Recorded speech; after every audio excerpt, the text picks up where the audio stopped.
So if for one moment, or 1 year, or one remaining lifetime, you actually tell the truth about what is here and what appears here and stays here and then leaves here, then you live your life in freedom.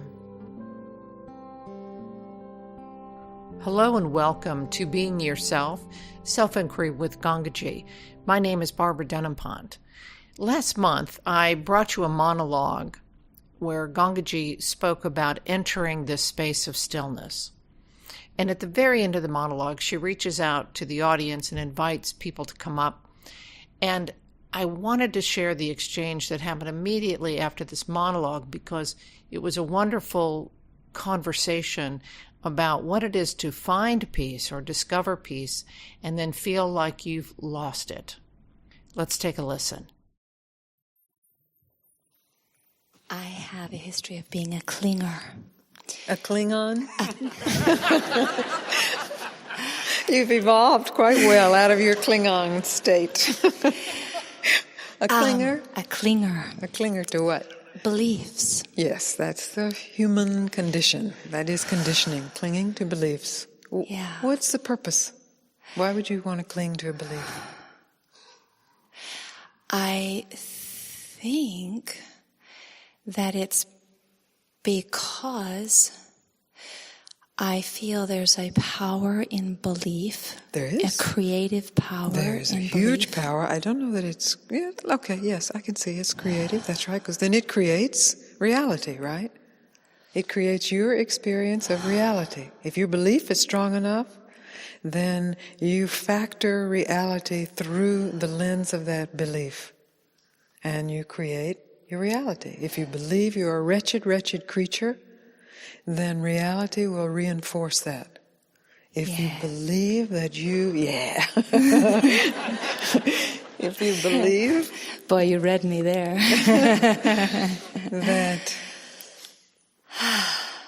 if you believe nothing about yourself, then what's the experience of reality? If for one moment you drop every belief about yourself.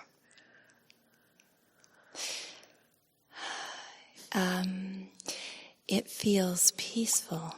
Yes, that's right. And when I drop all thoughts, it feels peaceful. Yes, that's the same, because belief is made of thoughts.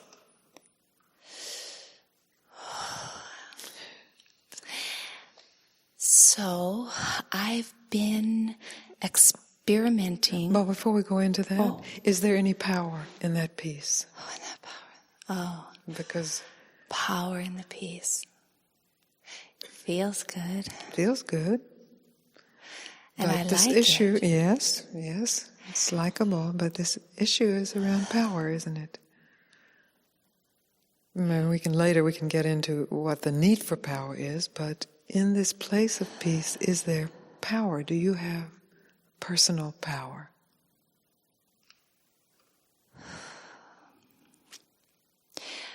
My mind tells me that I should say yes. But you know that's not so. There's no personal power there, is it? There's no person there. Oh, I see. In the moment of no belief, no thought, just a peace, just a split second before the mind co-opts it and makes it a thing, there's no power. It's just peace. It's not, and the minute you say, my peace, oh, I found this peace, or now I have the power to get to this peace, this is a different matter. Because then that's the struggle again, isn't it? Uh-oh, I lost the peace. How do I get it? Who's keeping this peace from me? And what do I need to believe to get this peace back? Well, I want to know, what do I unbelieve? Everything? Everything. It's very simple what you unbelieve. Everything. The complication and the struggle comes in when you begin to select, well, I will keep this belief, but not this one. Well, this one, I can't let that one go because then I would be powerless. I understand that, when you've been a Klingon. Power is a big issue. When you have evolved as a human being, power is a huge issue. I'm not anti-power. Power is beautiful. And power is appropriate in appropriate moments. But when the moment appears in your life where you say, what did you say when you started out? What was your beginning? I said my history has been that I've been a clinger Yes. to beliefs. And in saying that, you are saying, what is beyond that? What is possible without belief? Then you are on the edge of what is generally considered intolerable for most human beings, especially human beings who have actually learned what it is to accumulate some power. It's like, not that. It's just now getting good, not that.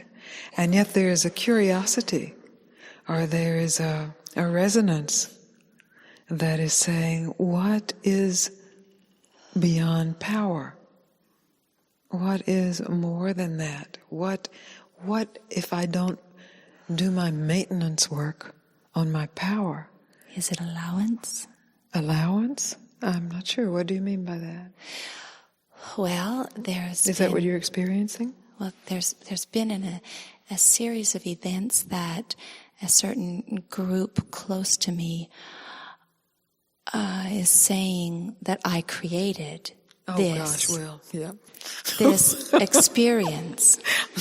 And I know that one. That's my problem too. That's your problem? Yeah. There's a certain group that says, wow, you created this experience. Okay. Don't touch it. Don't believe it for a second. Don't believe it. Don't believe it. It has nothing to do with you. Okay. The moment you believe it, you constellate yourself as some individual who is in charge of experiences. And then the mob will turn on you. When the experience shifts, they will come for you.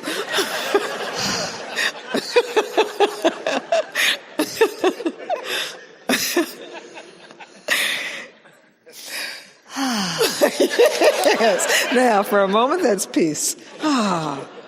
For a moment, whatever they are saying about you, that, oh, hallelujah, you did it, or, oh, you wretch, you did it, has nothing to do with you. It's simply what is being said. And you are at peace. And that's what I meant by allowing, is that as I see it, that whatever happens in my life is an allowance. Wonderful. Not me making this happen. Yes.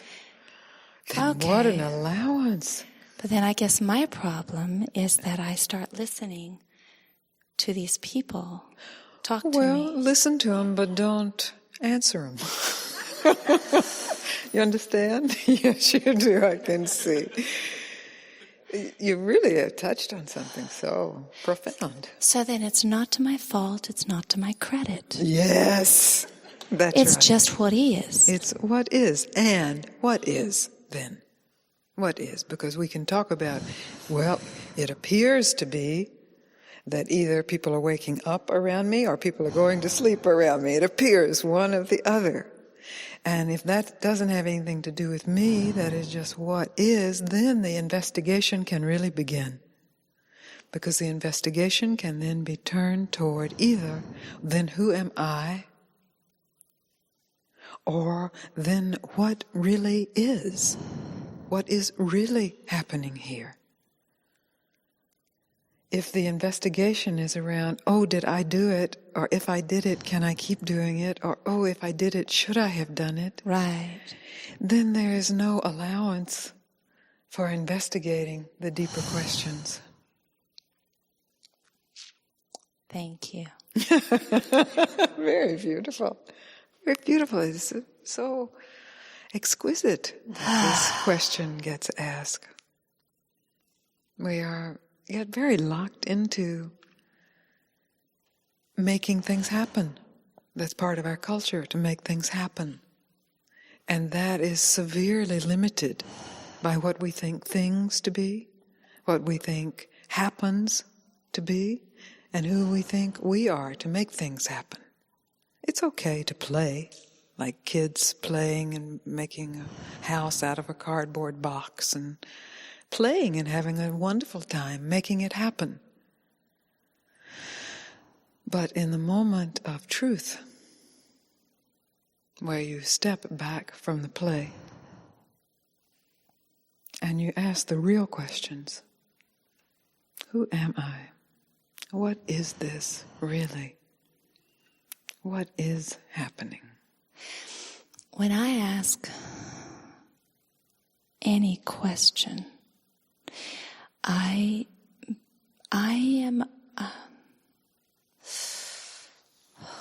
would like to know whether the answers are coming from my mind or from truth. Well, it's very skillful to assume it's coming from your mind. That's what I'm suspicious of. Yes, good. That suspicion also comes from your mind.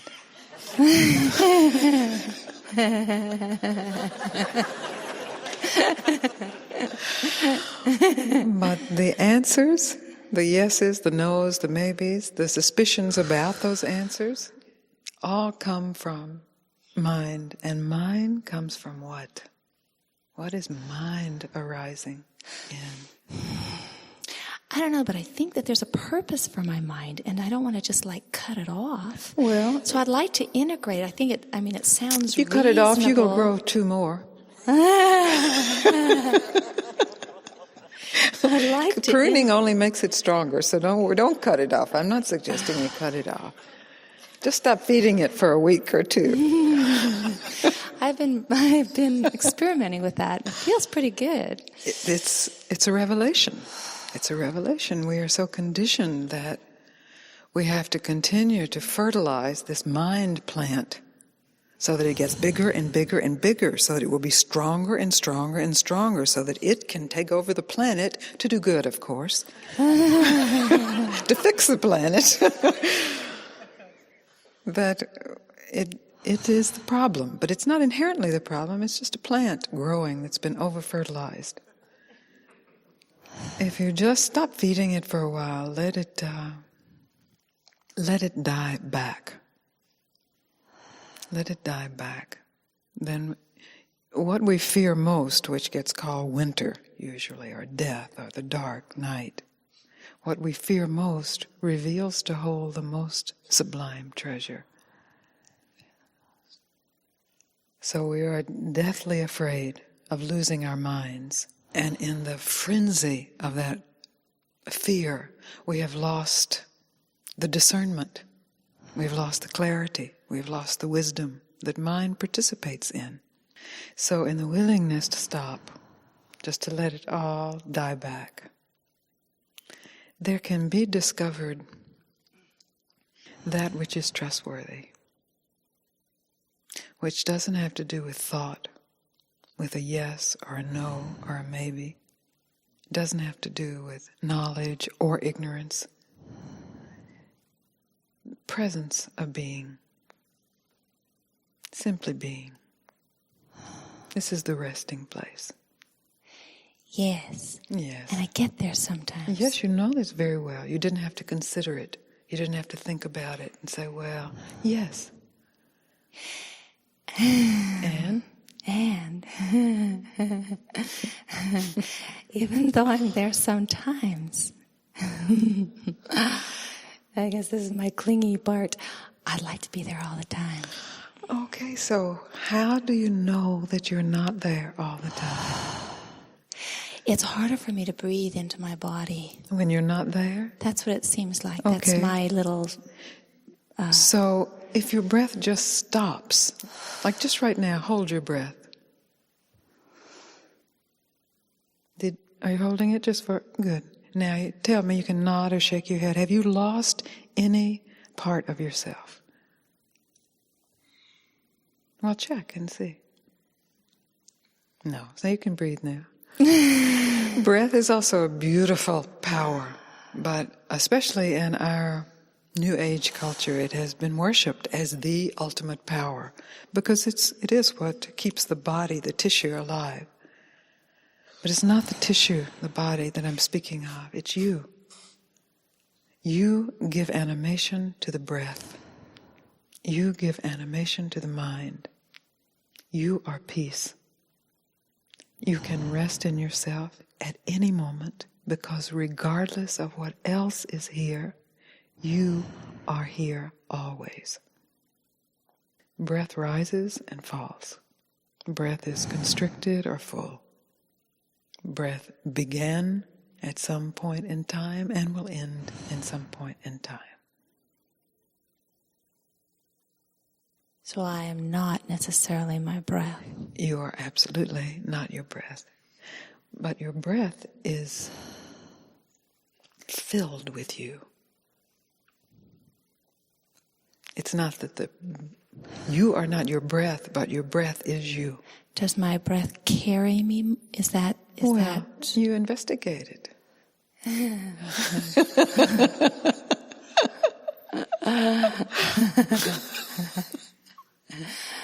Okay.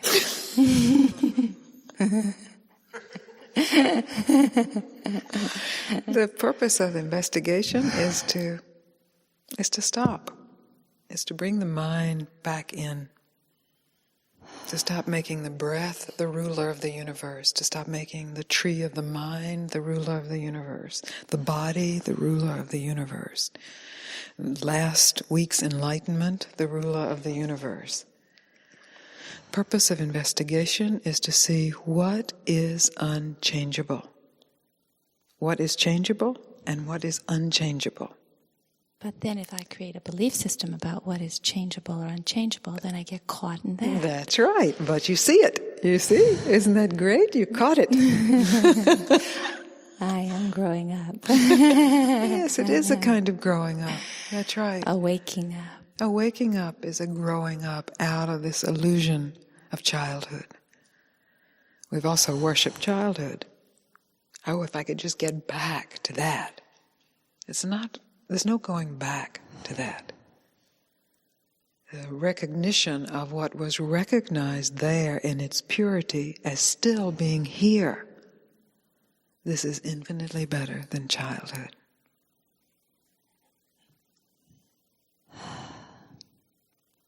To recognize that even if your breath is constricted and tight, you are free.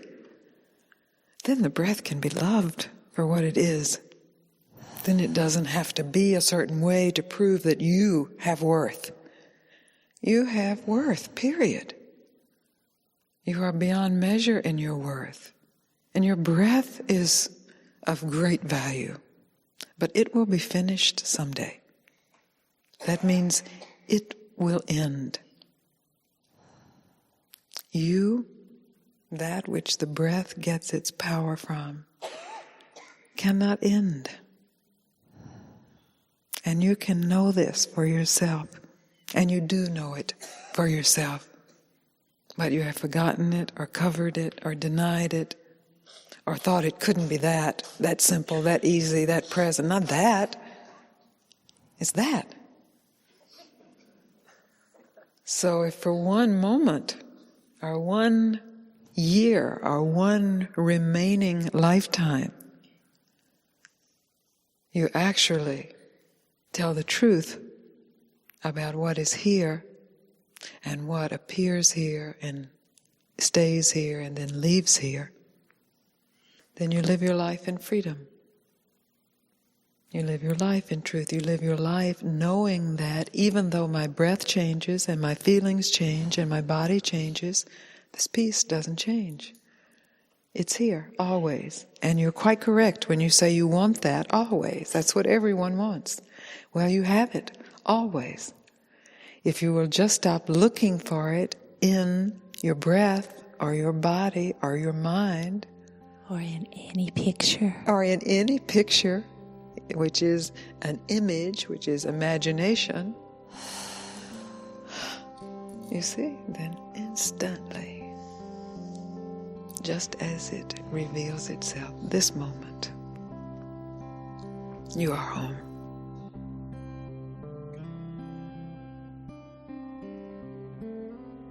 so much ground is covered in this particular exchange. I so appreciate everyone's willingness to share their hearts. Before I go, I wanted to mention that Gangaji's September online monthly meeting is happening this Sunday, September 12th. The theme of the meeting is Let Yourself Be Found, and Gangaji is going to actually carry that theme into her October weekend retreat. That's October 2nd and 3rd. You can learn more about these two events that are coming up online at gangaji.org. That's GANGAJI.org. I truly hope you could join our conversation, join our inquiry together into just simply letting yourself be found. Thanks so much for listening. This is Barbara Denenpont. Until next time.